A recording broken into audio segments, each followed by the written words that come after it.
Tú eres muy malo. Roto el pato de vestuario. La interpretación siempre negativa. Siempre negativa. Nunca positiva.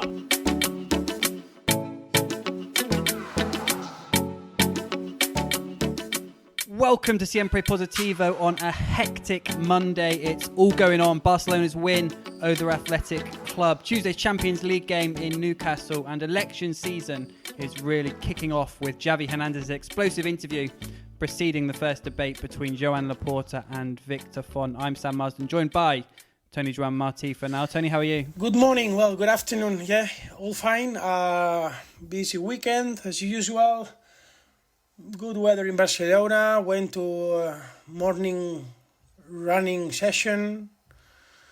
Looking forward to the moment of the truth in Champions League. As a lot of people say in Discord, it's the only thing it matters for me. I don't mind accepting it. For me, big teams, apart from English teams, which for sure give a lot of value to Premier League, big teams need to perform in Champions League. So ready, because the moment of the truth finally has arrived. What about you? How was your weekend? Yeah, good. Very good weekend. And yeah, looking forward to this week, like you say, not just because of the moment of truth in the Champions League and the start of, you know, the big games really sort of coming now where you really want to see Barca at the best, but also it's going to be a slightly more exciting week than I imagined in terms of the election. Obviously, we've spoken about Laporta being a massive favourite, but there are some reasons to think, even if he is the massive favourite, there will be some twists and turns this week, not least starting with Xavi's interview on Sunday night into Monday morning with La Vanguardia, which we will, of course, come on to. We will come on to the Newcastle game as well, and we may come on to Rick Sharma. We're hoping he can join us, but he is on a train on his way to Madrid to cover the back-to-back Champions League games, which are taking place in Madrid this weekend. Atletico Madrid against Tottenham on Tuesday and Real Madrid against Manchester City on Wednesday. So he'll try and join if he can, but it's been a little bit difficult. And we will, of course, start at San Mamés on Saturday, where Barcelona recorded an important 1-0 win in the end. It looked like maybe they would have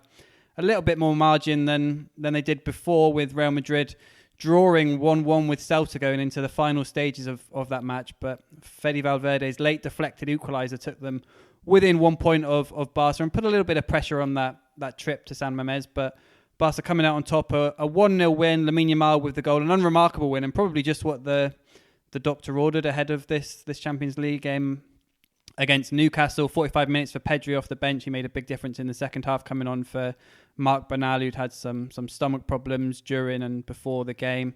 Hopefully he'll be fine for the Newcastle game. Not too many rotations for Flick. There was Marc Casado came in, Marcus Rashford came in, but it was a strong team, perhaps denoting, you know, the pressure that they were on to get points after that Real Madrid win. But another clean sheet as they kept against Atletico Madrid, and a fairly serious, if, like I say, unremarkable performance, Tony, to do what they had to do, really. These are the sort of games at this stage of the season when not performances go out of the window, where it's more about getting the win, conserving some players, saving energy, and sort of moving on to the big games in the Champions League, isn't it? Bueno, sí, vamos a ver. Como te digo, it's the moment of the truth. You need to perform. A lot of noise regarding different issues.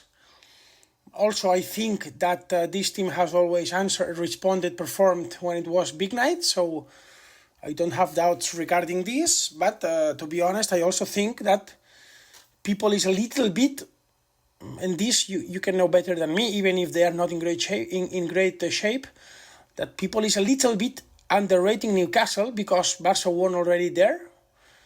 But in my opinion, in terms of intensity and attacking into the space, the way you defend, I think it can be a very dangerous game. So let's see. All what you did, it's ¿cómo es cruel en inglés? Cruel? Well, the same, cruel.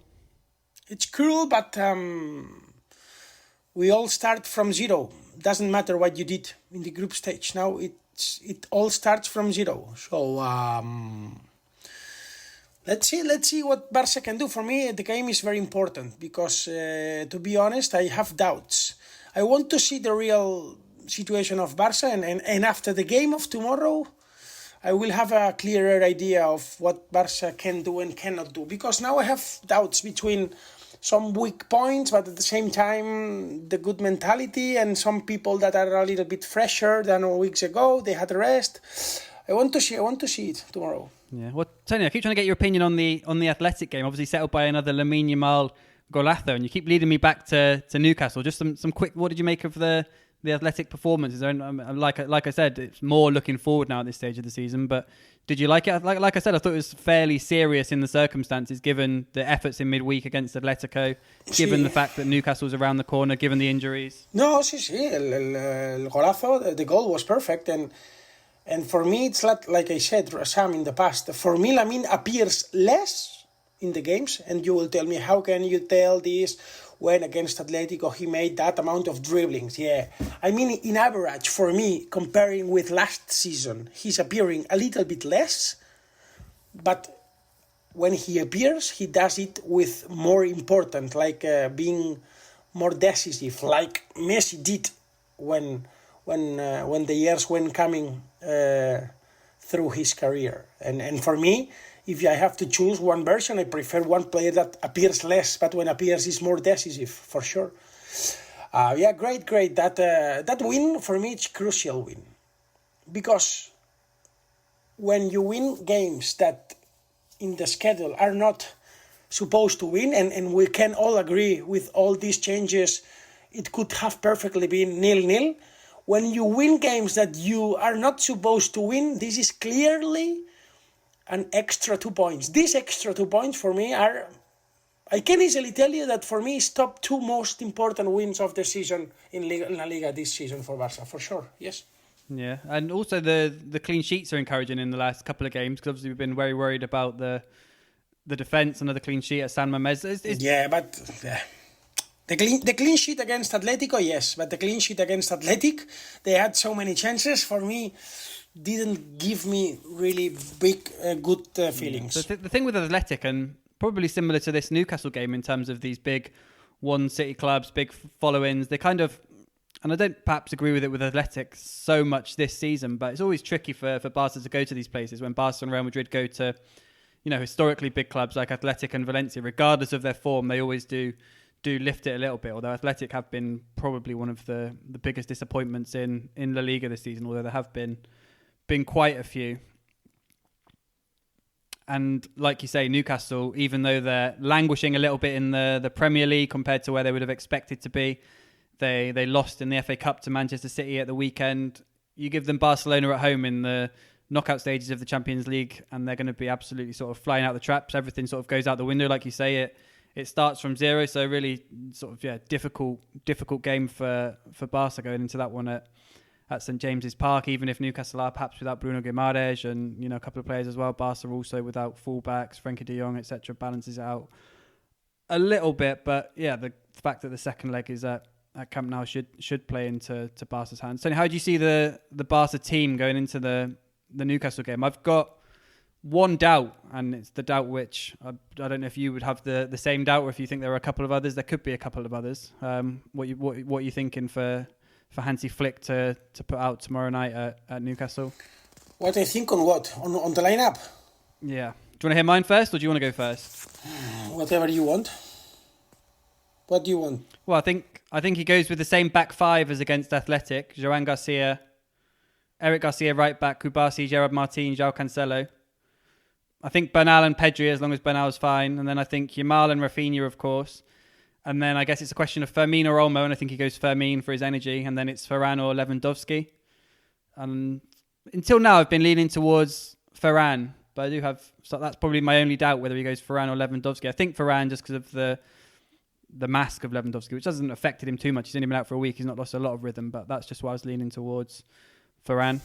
I think 10 out 11, for me, it's clear. The only doubt that I have is if we can see Rashford as a number 9 or Olmo as a number 9. I mean, for me, the only position which is in doubt is the striker one.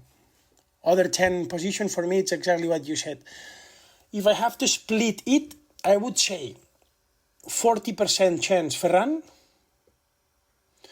40% chance Ferran, and then 20 Lewandowski, 20 Rashford as a 9, 20 Olmo as a 9. Yeah. I hadn't considered Olmo. I had considered whether he would maybe mix things around to get Rashford in just because of the back in England factor, the fact Rashford did so well in the last game. But I hadn't necessarily considered him as a 9 because we seem to speak about this a lot without any sort of body of evidence or suggestion that Flick will try it. But maybe he is saving it, like you say, for like a specific moment or a specific game, so it sort of comes slightly out of the blue. Let's see what he does. What would you do? I don't know. It's a great question. It's a great question, and even if I'm not convinced for any of the options, I mean, all 4 options, I could agree. All who tells me things against this decision, I could agree. Maybe I would go with Rashford as a number 9.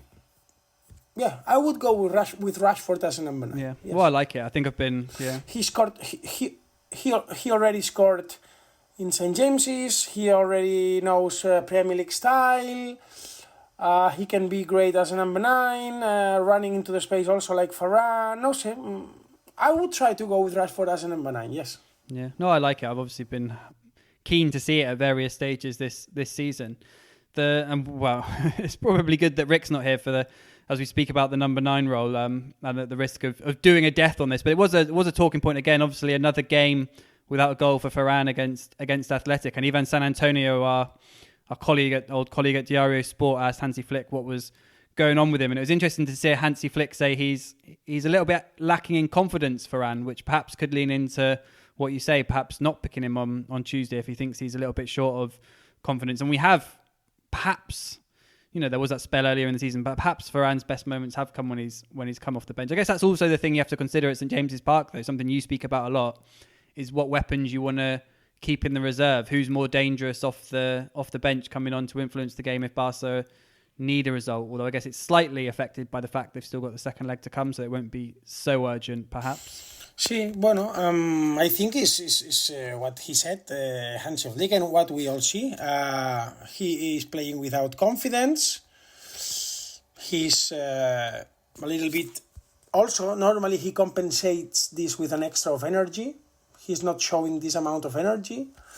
For me, Olmo is also not bad shape, but not being relevant, not being important. Lewandowski...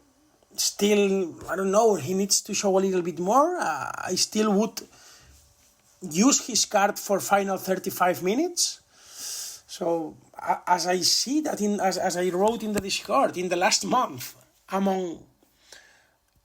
between all these players together, Ferran, Olmo, Lewandowski, Rafinha, and I think Fermin, only 2 goals, and one of these is a penalty. Only 2 goals in the last month, which is crazy.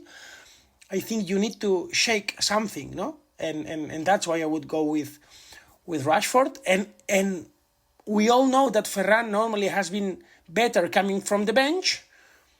Try to recover his best version, giving him the role of ¿cómo es? Revulsivo in English. I can't think of the word in English now. I keep forgetting English words, but some like an impact player off the bench. There is a word for it, I think, but I can't think. Yeah, exactly. Giving him the last 20, 25, now that he's not doing well. So, yeah, that's the situation. But, yeah, I'm a little bit worried because none of your number 9 are in a good shape in the most important moment of the season. That's why I think you need to surprise a little bit. So I would definitely try Rashford. Yeah, I guess it's not even an issue, which is in itself an important point. But in defence, Barca without Alejandro Balde, without Jules Koundé, who are both obviously injured, perhaps until after the international break, it would seem, in March, and not back until April, which in another sort of moment would have opened the door for Ronald Araujo to come in. But it seems fairly clear that Gerard Martin will play at centre-back alongside Kubasi, from what I can tell, Garcia at right-back, Eric Garcia and João Cancelo at left-back. Which I guess just leads us to another moment to reflect on where Araujo is. He's obviously been back with the team since January now. He's had that start in the Copa del Rey. He's had a couple of appearances off the bench. He did come on to help Barca. I actually didn't... I mean, it worked out okay in the end, but I really didn't like that Araujo change on Saturday. Not because it was Araujo coming on, but because it implied 5 positions had to change. because he obviously came on for Casado, which meant Garcia moved into midfield, and each of the defenders then all moved as well. Kubasi went to left centre-back, Gerard Martin went to left-back, and Cancelo went to right-back. It seemed like a lot of changes for that stage of the game, but it worked out okay. Barca obviously still held on to win 1-0, but Araujo did have a good game at St James's Park earlier in the season, or one of his better games of what's been a low-key, discreet season. Do you see any chances, Tony, of Araujo coming into the side against Newcastle? I thought maybe we would see him against Athletic Club to rest, whether it would be Kubasi or Martin or whoever ahead of the Newcastle game. So to not see him then, I would presume we won't see him against Newcastle either. No. Out. No way. Araujo will start. No way. Leave it. No. Impossible. 0%. Yeah. So it's going to be. What do you see? How do you see Araujo's future at the moment? I cannot see Araujo's future if I don't see Araujo's present. So, but right now there is no future. We need to see how it will end this season, and then we will see. Sporting director trusts Araujo a lot still. No sé. I don't want to give a hard opinion just to pretend that I know. Sometimes it's difficult. It's difficult, yeah. Sometimes it's not that we don't know. No. Sometimes it's that even the same guy doesn't know. You ask now Flick or Deco or Araujo, and they cannot tell you things. So no one knows. Will depend if from until the end of the season he doesn't have a big role, and he sees that he needs to leave because others are better than him. If he has one chance and he takes it, and then at the end he's a starter, everything changes in football in matter of 5 minutes. So it's still uncertain. So we cannot predict what will happen. But obviously, when we say that we cannot predict what will happen, for sure it means that a possible option is that he finds a new team. Yeah, Tony, some breaking news on the Siempre Positivo podcast. I'm delighted to welcome in Rick Sharma, live from Madrid. Yeah, live from Madrid. Just got to my hotel. It's funny, actually, the hotel's having a power cut. So my room's actually not too bad because there's a nice big window in it. So that's why you can see me. But yeah, all the corridors are dark and there's no internet. So I'm connecting with the mobile. The old tethering method. Yeah, don't worry, Rick. You're still on time to blame the shark. Don't worry. Welcome. Well, as I said to you before, I'm not going to speak about him.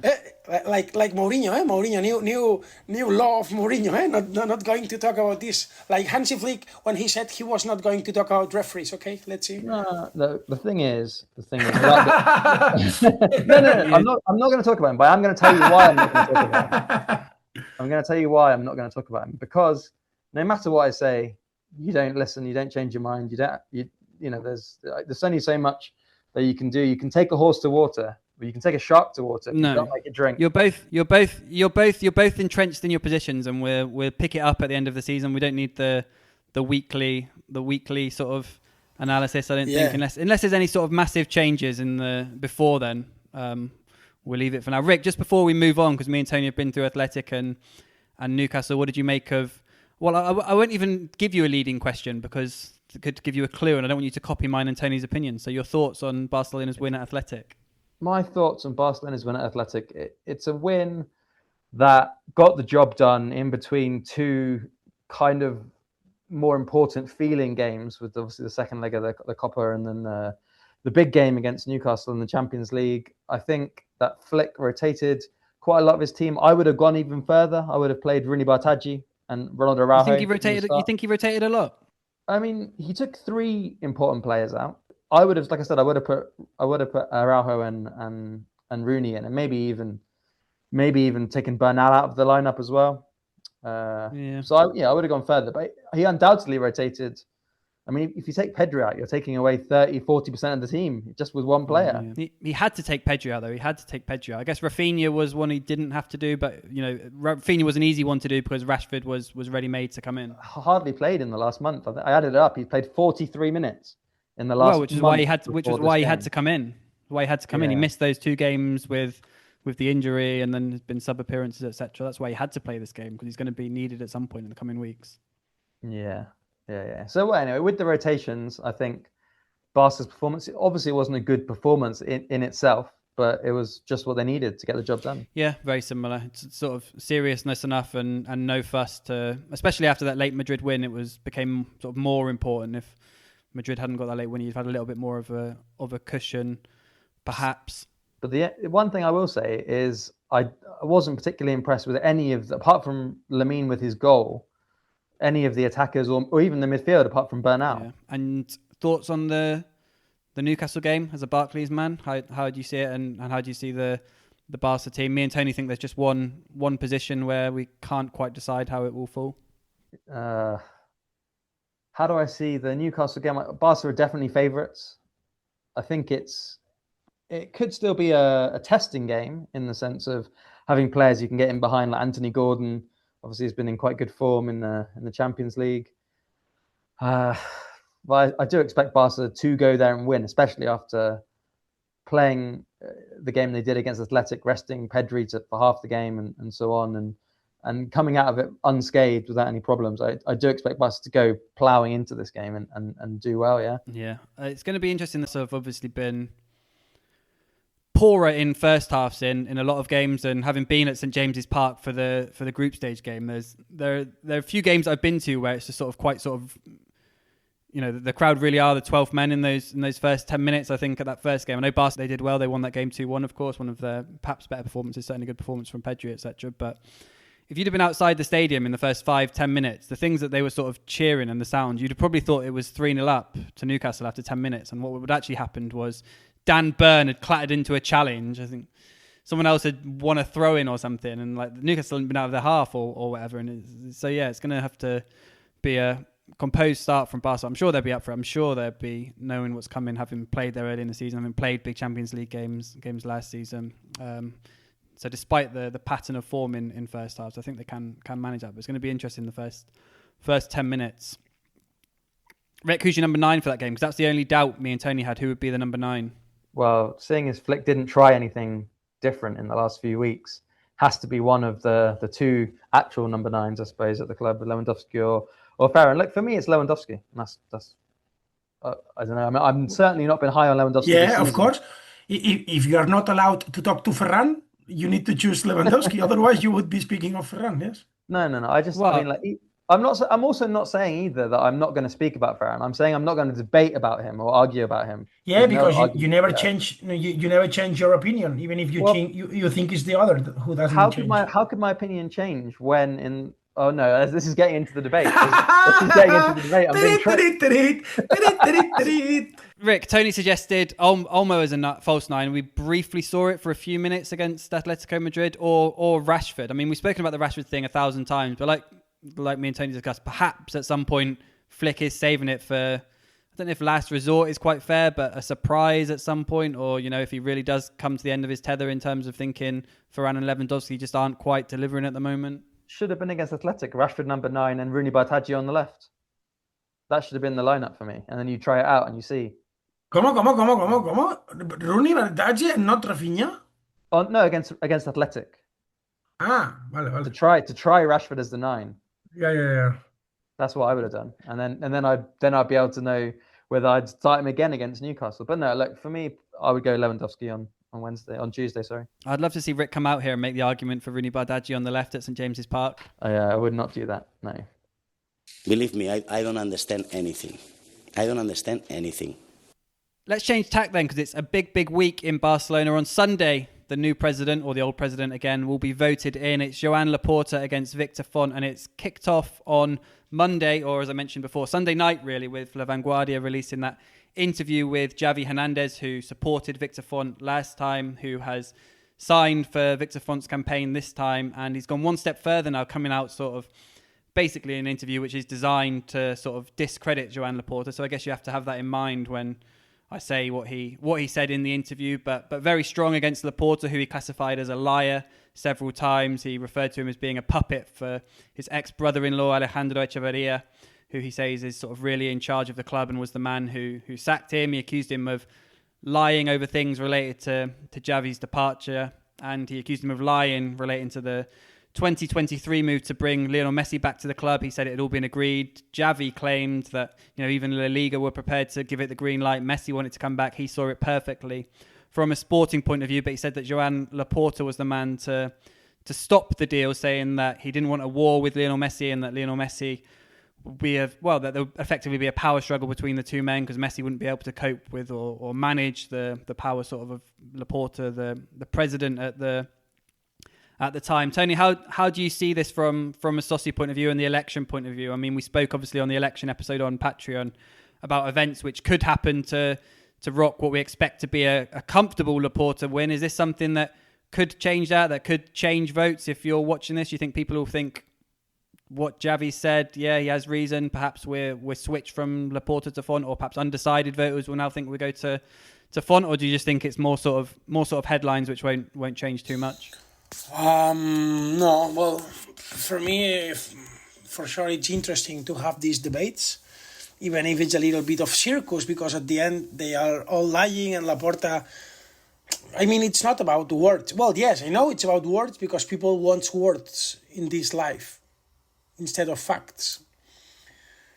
But, it was interesting to see them debating. For me, if the score before, like 5 days ago, was Laporta 10, Victor Font 1, now I would say that the game is 7-3.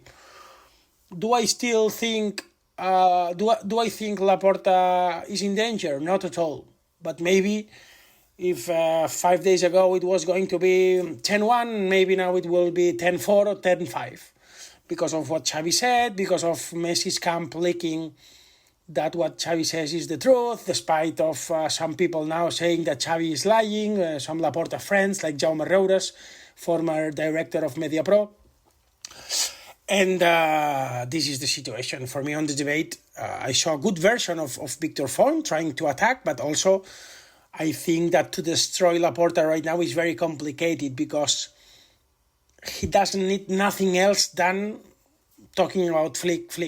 It's simple, but it's what it is. This is like when in your fantasy league you have a sheet of team, but you have Lamine Yamal, no? So it's like you don't need to do brilliant things with the other positions, just doing more or less well. If you have Lamine, probably you will win. And now even more that Mbappé is injured. So this is what Laporta has, the card of flick, and it's only one card, but it's the most important card. So in the eyes of members. So still think even if Victor Font has improved, it's not going to be enough to get a change.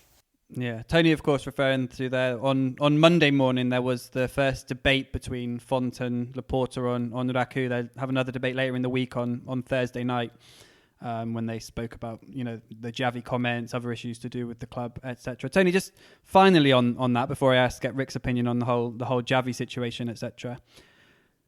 I agree with you in terms of the score. I see Laporta quite sort of more worried than I thought I would see him. I think, it felt so clear, and I think after the signatures, which we've seen when, the total number of signatures for non-Laporta candidates was more than the total number of signatures for Laporta. Now, perhaps with this Xavi situation, whether he gives it credit or not, I think before he looked very, very comfortable, and now he does seem a little bit unsettled, and I think perhaps unnecessarily so, because I agree he's still got, whether it's a 7-3 or an 8-3 or however we want to say it, lead, I still think he's a massive comfortable favourite, and as long as results go well and he refers to flick, etc., and stability, I think he'd be fine. But I don't know if you agree. I see him looking a little bit more sort of on edge than he was perhaps this time a week or 2 weeks ago. Sí, bueno, what do you mean? I mean, for me, it's clear the plan of Victor Font, and it's clear that he needed to attack. And still, I think he knows internally that he's not going to win. But what do you mean? No, but I just mean, I think that Laporta's demeanour, his attitude has changed a little bit. And he does look a little bit worried. Like, I think whereas before, I think he perhaps thought it was 100%. I think, like you say, he now realises the score has changed, and perhaps he's a little bit more uncomfortable than he was, while still knowing that he's a massive favourite. See, you think that his attitude has changed? I think a little bit, yeah. Yeah, definitely think so, yeah. And since the signatures were signed, yeah, since he realised his signatures perhaps weren't as many as he expected. And I know they don't mean necessarily loads of things because socis might vote just for democracy and then later vote for Laporta or whatnot. But I've seen him since the signatures. I've seen him and his campaign, I think, change a little bit. It could just be the fact that we're getting closer to election and this was always the plan. But I think he looks a little bit unsettled. Bueno, maybe you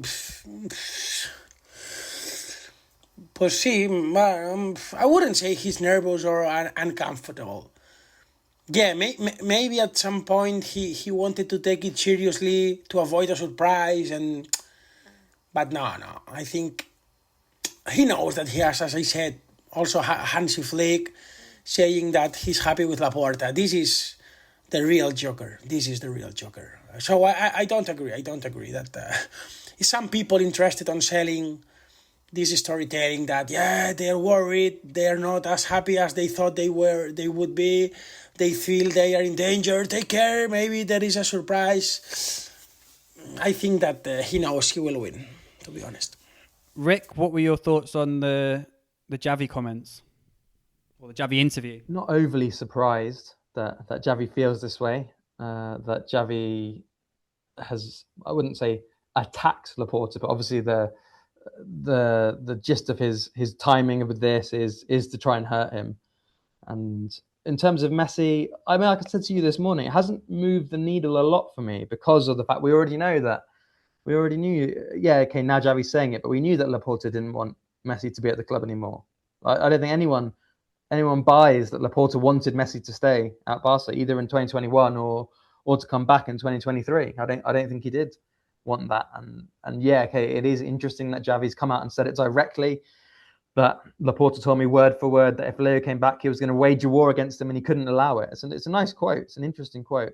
It does change the score a little bit, like Tony says. I agree with the exact numbers Tony says. Probably 70-30, 7-3 rather than sort of 9-1 or whatever it was before. But I think there needs to be more, right? If Font is going to be able to win this election, this has to be the first of several big blows he's going to deal Laporta in the next few days. It can't just be this. It has to be another one tomorrow or even later today. Boom, another one, and boom, another one. And then suddenly Laporta starts to crumble a bit. But unless that happens, I just don't see any change. The leak coming from Messi's camp apparently last night was just pointing out the 2021 one, like you say, just to bring it, just because everything has to come back to Varane. And I know Barca have explained it in different ways, but just funny to link it to Varane when they're like they couldn't afford to renew Messi on whatever deal in 2021, and then 3 months later in the December signed Varane for 55 million euros. No comment. Yeah, Tony, I guess the other part of just to close the loop on that part of the Xavi Laporta thing, Laporta insists that it was Jorge Messi who sort of pulled out of the deal, citing better offers from Saudi and obviously Miami, where he ended up going, and perhaps a slight desire to be out of the limelight of Barcelona or the pressure or whatever it comes with it. And also sort of taking a jab at Xavi in terms of his managerial career, saying basically Xavi's problem was that, I saw a losing team, and with Hansi Flick we have a winning team, to have a little bit of a jab at him there. Tony, a lot of people will also be wondering, just to finish on Xavi's comments, is perhaps one thing Xavi did say, which we do know has certain elements of truth, is that Alejandro Echevarría is someone with a lot of control at Barcelona and who doesn't have an official role. Who is he, perhaps, for people who don't have a clue who he is? I think we already talked about this. Alejandro Echevarría is the former brother-in-law. ¿Es correcto? Brother-in-law or father-in-law? No. Brother-in-law, yeah. He's a former brother-in-law, being officially linked to Francisco Franco movement. So very, I don't know how to say out in of the club. I don't know if he's kicked out or he left the club during Laporta's first term, because he was linked to the Franco Foundation and stuff back in 2004, maybe. Yeah, and so with a very, how can I say, traditional way of thinking, very, how can I say this? Like, well, probably according to what Vox is, ¿cómo es ultraderecha en inglés? Far right. Yeah. So dealing with this idea, so I'm not saying it's not acceptable, I'm just describing this guy.